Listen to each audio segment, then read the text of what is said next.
Well, again, it was an initial visit against the ICC minimum standards, and Tulsa, myself, and a couple other colleagues from the CWI office, tournament office, came down to look at the spaces initially. But what is more important is on the heels of a very successful men's World Cup in India.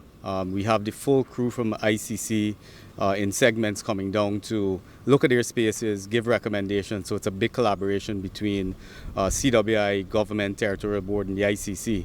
And who better to say what they need than the actual people utilizing the space. So today we are looking at aspects of hospitality, ticketing, media, and broadcast. And broadcast is bringing a big contingent with them. These stadiums were built in 2007 for a particular event, world event. It's almost a decade and a half that has progressed.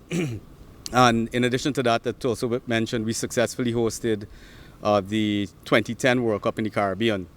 But the operational overlay then was much less than now. The advances of technology and innovation in the game right now ranges from the Quidditch guys to Spidercam to digital operations. And I remember last year when we hosted this in 2019, we had about 5 digital operations staff. For this tournament, it's going to be 20. So if we keep adding on those spaces, it will be a major requirement for the stadium to find them.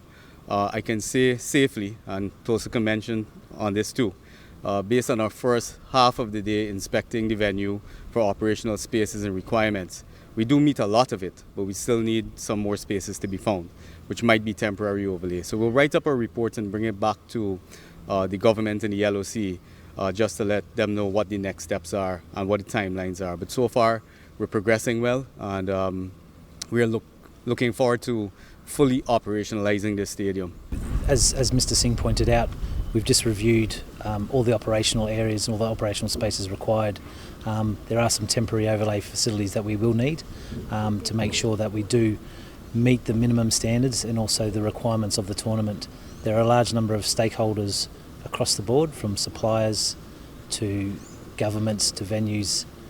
Cricket West Indies is the host, so it's just important that we make sure that everyone is comfortable in the venue and also have what they require to make sure that we bring forward a great global and exciting event in 24.